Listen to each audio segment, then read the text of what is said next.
Hey everyone, welcome back to my channel. Today, we are diving into an absolutely spine-chilling story that will keep you on the edge of your seat. Get ready for Shadows in the Halls, a tale set in the eerie and mysterious Blackwood High. Imagine a school where every shadow hides a secret and the past refuses to stay buried. Emma and her friends are about to embark on a terrifying journey, uncovering the dark history of their school and encountering supernatural horrors along the way. Will they manage to solve the mystery behind the haunting and put the restless spirit to peace? Or will the darkness that lurks in the hallways consume them? So grab your popcorn, turn off the lights, and get ready for a story filled with suspense, thrills, and ghostly encounters. If you're new here, don't forget to subscribe and hit that bell icon so you never miss out on our creepy content. Alright, let's get started with Shadows in the Halls. Here we go. It was the start of a new academic year at Blackwood High, an old school with a history dating back over a century.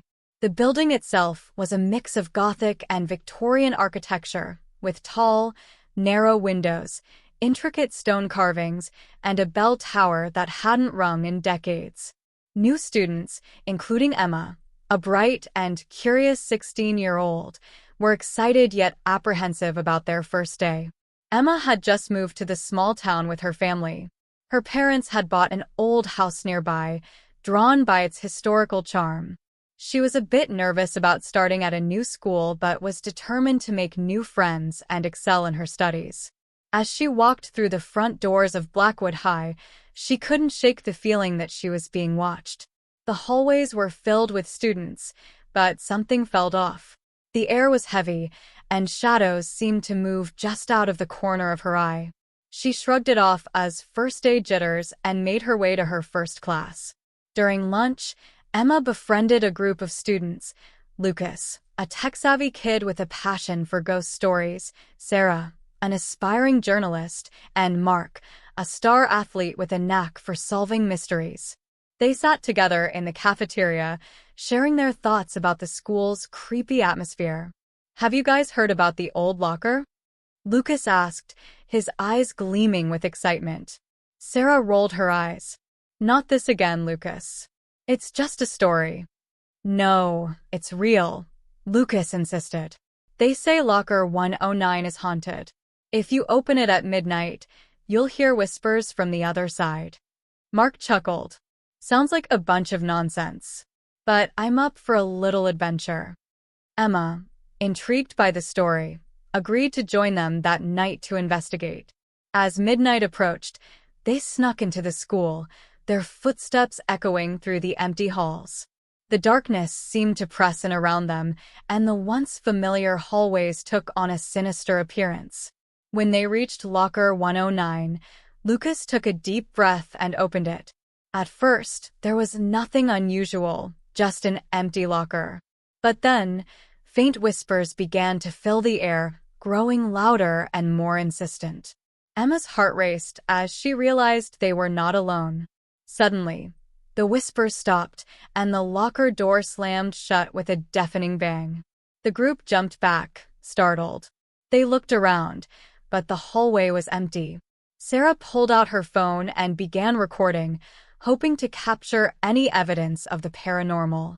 "Let's get out of here," Mark suggested, his voice shaking. As they turned to leave, a ghostly figure appeared at the end of the hallway. It was a girl, dressed in an old-fashioned school uniform, her face pale and expressionless. She floated towards them, her eyes locked on Emma. "Run!" Lucas shouted, and they bolted down the hallway, their hearts pounding in their chests. The ghostly girl pursued them, her movements silent and eerie. They darted into a classroom, slamming the door behind them. "Did you see that?" Sarah whispered, her voice trembling. Emma nodded, her mind racing. "Who is she?" Lucas pulled out his laptop and began searching for information about the school's history. There were rumors about a student who disappeared decades ago. Maybe she's trying to tell us something. Over the next few days, the group delved deeper into the school's history. They discovered that the ghostly girl was Emily Thompson, a student who had gone missing in 1924. Her body was never found, and the case remained unsolved. One afternoon, while exploring the school's basement, they stumbled upon a hidden door behind a stack of old bookshelves. The door was locked, but Lucas managed to pick the lock with a bobby pin. Inside, they found a small, dimly lit room filled with old documents and photographs. "Look at this," Emma said, pointing to a dusty journal. It belonged to Emily Thompson and detailed her final days at the school. She wrote about strange occurrences and feeling watched, just like Emma had experienced. As they read further, they discovered a shocking secret. Emily had uncovered evidence of a dark ritual being performed by a secret society within the school. She believed they were responsible for her impending demise. "We need to find out who these people were," Mark said, determined to solve the mystery. As they continued their investigation, the group found themselves plagued by more supernatural occurrences.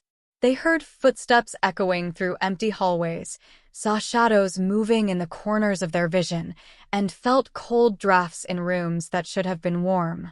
One night, Emma woke up to find Emily's ghost standing at the foot of her bed. "Help me," the ghost whispered before vanishing. Determined to put Emily's spirit to rest, Emma and her friends decided to recreate the ritual Emily had discovered, hoping to uncover the truth and break the curse. They gathered the necessary items from Emily's journal and prepared for the ritual in the school's abandoned auditorium. As they performed the ritual, the air grew cold, and a dark presence filled the room. The shadows around them seemed to come alive, swirling and twisting into terrifying shapes. The ghostly figure of Emily appeared once again, her eyes filled with sorrow. Suddenly, the darkness coalesced into the shape of a hooded figure. "You should not have meddled," the figure hissed, its voice like nails on a chalkboard. The hooded figure lunged at them, and chaos erupted. The group fought back, using the items from the ritual as weapons. The figure was powerful, but they were determined to save Emily and themselves. As the battle raged on, Emily's ghost joined the fight, her presence weakening the hooded figure. "Finish the ritual," she cried. Emma, Lucas, Sarah, and Mark recited the final incantation from Emily's journal. A blinding light filled the room, and the hooded figure let out a horrific scream before dissipating into the air. Emily's ghost smiled, her form becoming more solid. "Thank you," she said softly before fading away, finally at peace. In the days that followed, the haunting at Blackwood High ceased. The school returned to its normal routine, and the shadows that had once lurked in the halls disappeared. Emma and her friends were hailed as heroes, though few believed their incredible story. They continued to explore the mysteries of Blackwood High, forming a close bond through their shared experiences. Emma felt a sense of belonging and purpose, knowing that they had helped a lost soul find peace. As they walked through the now serene hallways, Emma glanced at locker 109, a sense of closure washing over her. The school still held its secrets, but she knew they were ready to face whatever came next, together. Just when they thought the horrors were over, strange things began happening again. Mark's younger sister, Lily, who had just started at Blackwood High, began experiencing nightmares and hearing strange noises. One afternoon, while in the library, she stumbled upon an old book hidden behind the shelves. The book, covered in dust and bound in leather, had a peculiar symbol on the cover. Lily showed the book to Emma and her friends, who realized it contained more details about the secret society Emily had written about. "This isn't over," Lucas said grimly, flipping through the pages. "There's more to this story." The book spoke of a powerful artifact hidden somewhere within the school grounds, an object the secret society used to channel dark energies. The artifact was said to be the source of the haunting and the society's power. "We need to find it and destroy it," Sarah declared. The group embarked on a quest to find the artifact, knowing they had to act quickly to prevent more dark events. They searched every corner of the school, from the basement to the bell tower. Clues from the book led them to the school's oldest part, a wing that had been closed off for years due to structural instability. Breaking into the abandoned wing, they found rooms covered in dust and cobwebs. The air was thick with the sense of history and neglect. As they ventured deeper, they discovered a hidden staircase leading down to an underground chamber. The chamber was filled with ancient relics and symbols. At the center of the room, on a pedestal, rested the artifact, a dark crystal pulsating with malevolent energy. "This is it," Mark whispered. As they approached the pedestal, the shadows in the chamber began to move. The air grew colder, and a feeling of dread enveloped them. Suddenly, the hooded figure reappeared, more menacing than ever. "You cannot destroy what you do not understand," the figure snarled. A fierce battle ensued. The group used everything they had learned from Emily's journal and the old book to fight back. They chanted incantations, wielded relics found in the chamber, and worked together to counter the figure's dark powers. As the battle reached its climax, Lily, who had been watching in terror, suddenly stepped forward. She had realized that the symbol on the book matched one on a locket she had inherited from her grandmother, a former student of Blackwood High.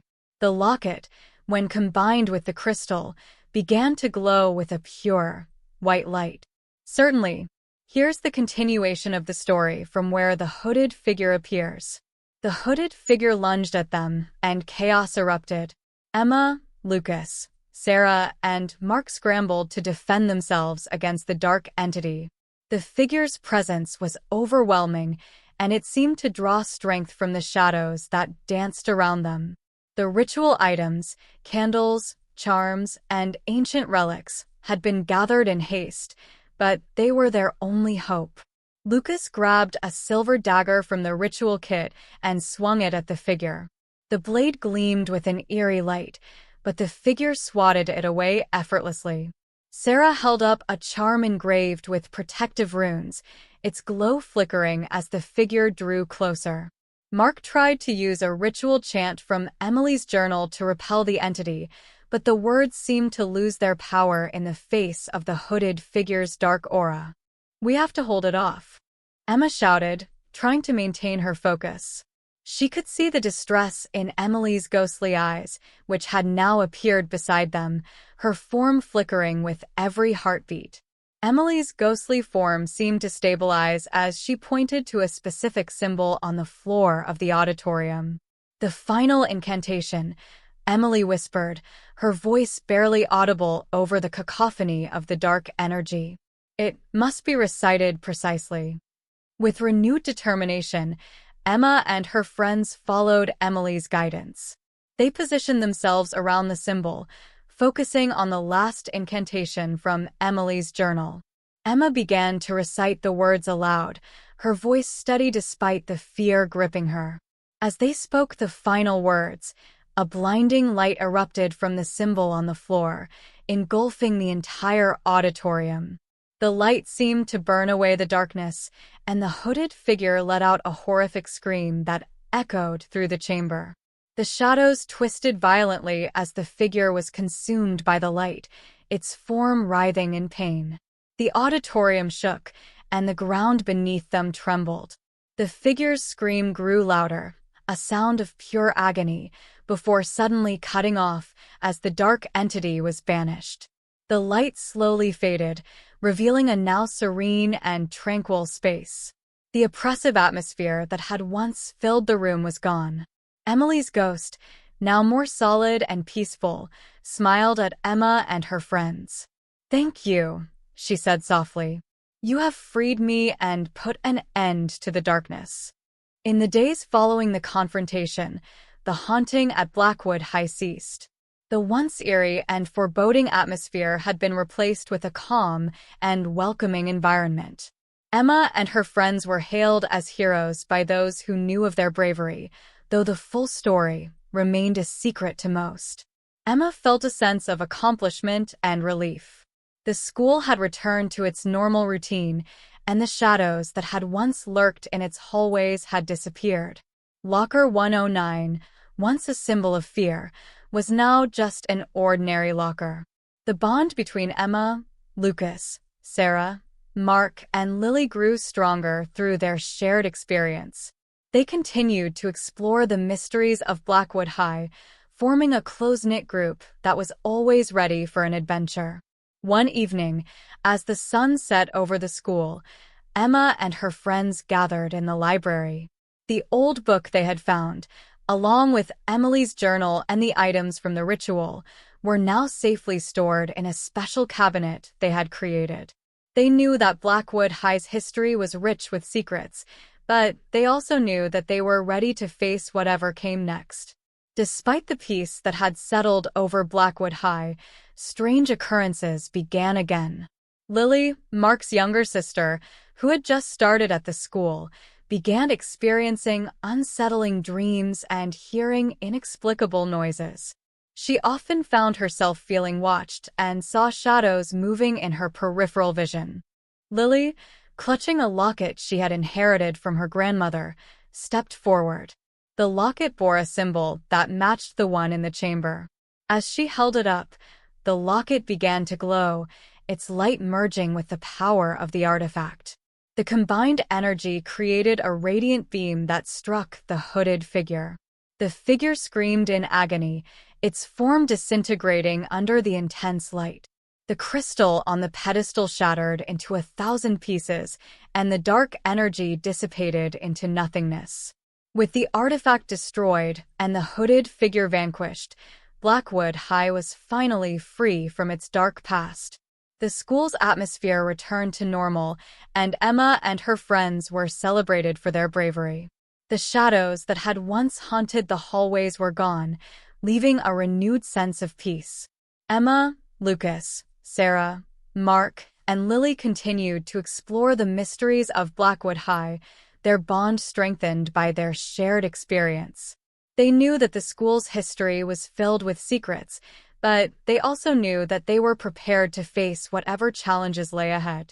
The old bell tower of Blackwood High, now restored and ringing once more, stood as a symbol of the school's renewed spirit. Emma and her friends stood beneath it, ready to embrace the future and any new adventures that awaited them.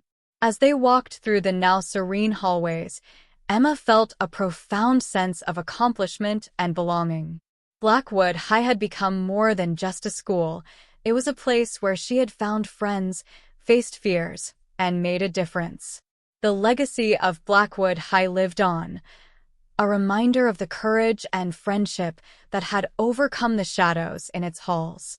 Emma and her friends knew that, no matter what came next, they would face it together, ready for whatever mysteries and adventures the future might hold.